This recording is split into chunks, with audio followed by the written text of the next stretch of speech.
Israel जो है वो बिल्कुल जिसे कहते हैं कि एक जो बेलगाम जो घोड़ा है उसकी तरह उसकी अब सूरत हाल हो गई है।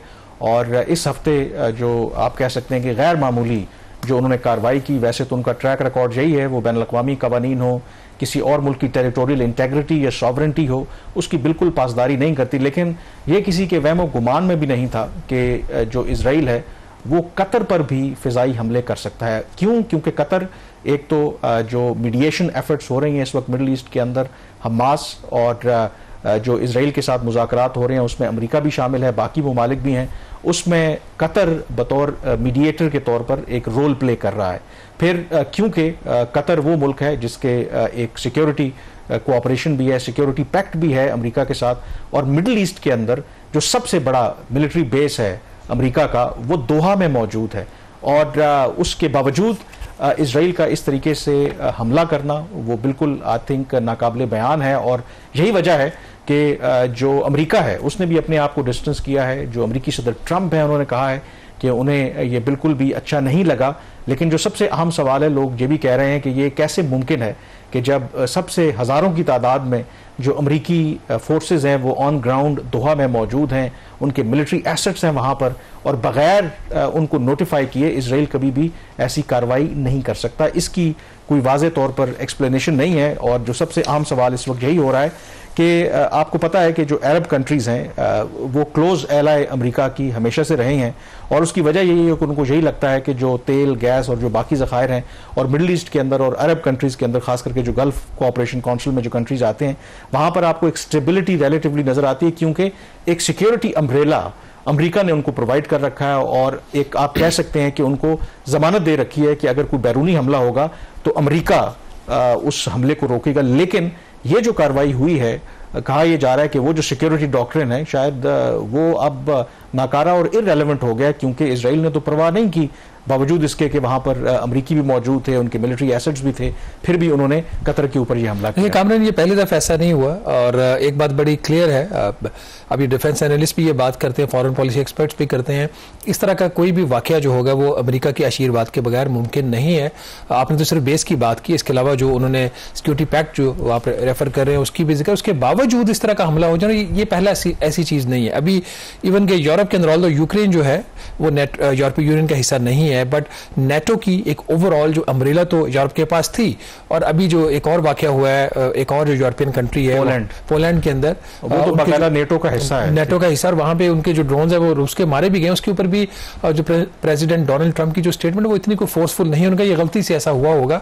और यहाँ पे भी वो ये एक यकीन दहानी करवाने की कोशिश कर रहे हैं कतर के अमीर को कि आइंदा ऐसा नहीं होगा। लेकिन कतर की जो सॉवरेनिटी है वो ब्रीच हो चुकी है, और जो अमेरिका की उसकी जो एक सिक्योरिटी अम्ब्रेला थी वो भी इन अ वे उसको चैलेंज है। लेकिन अमेरिकी सदर ट्रंप ने बेशक ये अश्योर किया है कि दोबारा ऐसा नहीं होगा, लेकिन अमेरिकी सदर ट्रंप के बयान के बावजूद इजराइल ने यह कहा है कि क्योंकि ये जो हमला किया गया है उसमें कोई भी हमास का जो मेन या मरकजी लीडर है उसको वो टारगेट नहीं कर सके, और एक बेटे की उनकी शादी, लेकिन जो मेन जो टारगेट करना चाहते थे, जो कहते थे कि जो हाई वैल्यू टारगेट्स हैं उनको वो एलिमिनेट करने में नाकाम रहे हैं।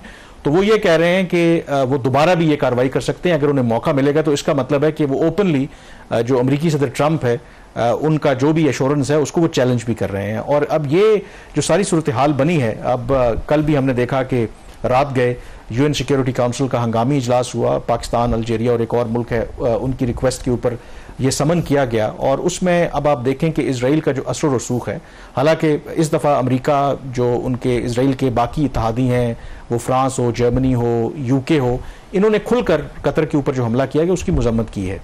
लेकिन जो मुश्तरका एलामिया आया, जो joint statement UN security council की तरफ से आया, उसमें इजराइल का नाम नहीं लिया गया, सिर्फ ये कहा गया कि जो कतर के ऊपर हमला किया गया है वो उसकी टेरिटोरियल इंटेग्रिटी और सॉवरेंटी की खिलाफ वर्जी है। तो इससे आप अंदाज़ा करें कि किस हद तक जो इजराइल का असर और रसूख है। सारी दुनिया जानती है कि इजराइल ने टेरिटोरियल इंटेग्रिटी और सॉवरेंटी को वायलेट किया है कतर की, और कतर वो मुल्क है जिसे मिडल ईस्ट के अंदर कहा जाता है कि वो मिडल ईस्ट का स्विट्जरलैंड है, यानी कि वो एक गैर जानिबदार मुल्क है। वो कोशिश करता है कि एक एक्ट करे as a peace maker, as a mediator. वो अफगानिस्तान की डील हो, सूडान की आप बात कर लें, कई जगहों के ऊपर जहां जहां कॉन्फ्लिक्ट्स हैं तो उन्होंने एज अ मीडिएटर के तौर पर रोल प्ले किया। और जब मीडिएटर होता है तो उसकी तमाम जो फरीकैन है एक उसकी रिस्पेक्ट भी होती है। लेकिन ये काम करके जो इजराइल है उसने एक तो जो कतर के प्राइम मिनिस्टर उन्होंने वाजे किया है कि इसका मतलब है कि जो इजराइल है वो बिल्कुल भी अमन नहीं चाहता, और इससे तो वो कंसिडर कर रहे हैं कि जो कतर एक रोल प्ले कर रहा था मीडिएशन का, उससे अपने आप को विड्रॉ कर लें। कतर के अमीर की भी एक स्टेटमेंट गालिबन आई है कि उन्होंने कहा कि जो ये पीस मेकर का जो रोल है वो प्ले करते रहेंगे।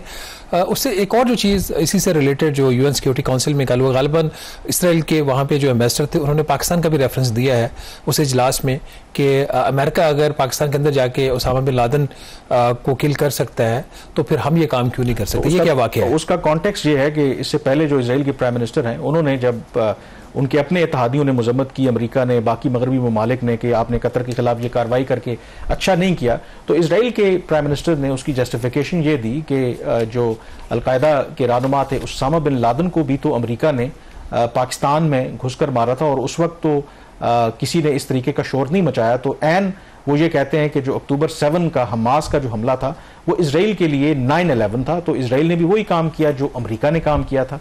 और इस पर जो फिर जब कल यूएन सिक्योरिटी काउंसिल का इजलास हुआ तो इजराइल के जो मुस्तकिल मंदूब हैं यूएन सिक्योरिटी काउंसिल के अंदर, उन्होंने इसी इल्ज़ाम को या यही रेफरेंस उन्होंने दिया, और उस पर फिर जो पाकिस्तान के मुस्तकिल मंदूब हैं उन्होंने बड़ा ज़बरदस्त जवाब दिया उनके मुंह के ऊपर। उनको ना सिर्फ इजराइल को दहशतगर्द रियासत करार दिया, बल्कि उन्होंने कहा कि इजराइल जो है एक रोग स्टेट है। तो उस पर देखें पाकिस्तान के जो एनवाय हैं उनका मौक़िफ़, और फिर मजबूरन जो इजराइल के एनवाय हैं उन्हें इसके हवाले से माफ़ी भी मांगना पड़ी। आइए देखते हैं पहले इस क्लिप में क्या कहा गया। Israel also chose to refer to an unrelated incident and make misleading remarks regarding Pakistan in an effort to justify its own illegal actions and violations of international law. Pakistan's position on that incident has been clearly stated and is publicly available. The international community is well aware of Pakistan's frontline role and sacrifices in the international community's fight against terrorism. The entire world, including our partners, acknowledge that Al-Qaeda was largely decimated due to Pakistan's counterterrorism efforts. And we remain committed in this global, collective endeavor. We cannot accept insinuations from an irresponsible rogue state that is, in fact, the perpetrator of worst kind of state terrorism that we are witnessing in Gaza and in fact in the occupied Palestinian territories for decades. Mr. President, you know, if the distinguished colleague from Pakistan wanted to read the statement, he could have done it at the beginning of the session. But I want to refer to your words. You know, maybe you got offended from the word of my speech, and I apologize for that. जी देखा आपने जो Israel के मुस्तकिल मंदूब हैं उन्होंने कहा कि अगर उनके अल्फाज से ऑफेंड हुआ है पाकिस्तान तो वो माजरत चाहते हैं, बट फिर उन्होंने इसी बात पे एम्फेसाइज किया कि वो अपनी बात पर कायम है कि डबल स्टैंडर्ड नहीं होने चाहिए, कि अगर उसामा बिन लादेन को अमेरिका मार सकता है पाकिस्तान में घुसकर तो हम हमास की क़यादत को कतर में क्यों टारगेट नहीं कर सकते। अब ये दो मुख्तलिफ चीज़ें हैं शहबाज, अगर आप इसकी बात करें, क्योंकि एक बड़ी वाज़ेह है कि जहाँ तक कतर की बात है, कतर अमेरिका के साथ मिलकर सब जानते थे कि वो मीडिएशन का एक रोल प्ले कर रहा था। ये बिल्कुल ऐसा ही है कि जब दोहा मुआहदा हुआ, अफगान डील हुई, तो उस वक्त यही जो कतर था वो मेज़बानी कर रहा था उन मुज़ाकरात की, अफगान तालिबान भी थे, अमेरिका भी था, और अगर उन मुज़ाकरात के दौरान अमेरिका कतर के ऊपर हमला करके तालिबान की क़यादत को एलिमिनेट कर देता तो क्या रिएक्शन होता। इस केस के अंदर तो बड़ा वाज़ेह था कि उसामा बिन लादेन की जहाँ तक बात है पाकिस्तान को भी उसकी तलाश थी, और जो भी मुख्तलिफ कॉन्स्पिरेसी थ्योरीज अपनी जगह पर, आज तक ऑफिशियली किसी भी जो सक्सेसिव गवर्नमेंट्स रही हैं अमेरिका की, उन्होंने ये नहीं कहा कि पाकिस्तान ने उसामा बिन लादेन को डिलिबरेटली अपने यहाँ पनाह दे रखी थी। उन्होंने यही कहा था कि वो यहाँ पर छुपा हुआ था, और शायद पाकिस्तान की जो इंटेलिजेंस एजेंसीज हैं उनकी एक इनकॉम्पिटेंस भी हो सकती है। और उस पर एक दफ़ा जनरल मुशर्रफ ने भी जब उनसे ये सवाल हुआ तो उन्होंने बड़ा ज़बरदस्त जवाब दिया था। उन्होंने कहा था कि ये बिल्कुल ऐसा ही है जैसे 9/11 अटैक हुआ था, अगर CIA को और उनकी जो 25 अमेरिका की इंटेलिजेंस एजेंसीज हैं वो डिटेक्ट नहीं कर सकी तो उनको अगर आप बेनिफिट ऑफ डाउट दे सकते हैं तो पाकिस्तान की इंटेलिजेंस एजेंसीज भी अगर डिटेक्ट करने में नाकाम रही हैं तो वो उसमें इस तरह के जो जब जंगें होती हैं तो फिर इस तरह के वाकयात भी होते हैं। बट एक चीज़ बड़ी क्लियर है, कतर के ऊपर हमले के बाद कि वो ममालिक जिसमें पाकिस्तान भी शामिल है, जिनके पास न्यूक्लियर पावर है, एटलीस्ट वो किसी के ऊपर डिपेंडेंट नहीं है अपनी सिक्योरिटी के लिए और अपनी सॉवरेनिटी के लिए।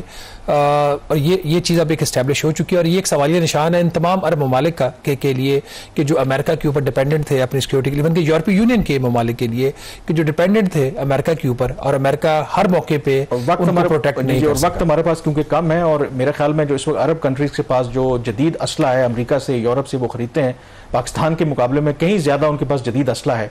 लेकिन सबसे अहम सवाल यही है कि अगर वो असला आप इस्तेमाल ही ना कर सकें अपने दिफा के लिए, तो फिर बड़े सीरियस क्वेश्चन मार्क्स हैं। प्रोग्राम द रिव्यू से इतना ही। कामरान यूसुफ और शहबाज राना को अब इजाजत दीजिए। अल्लाह हाफिज।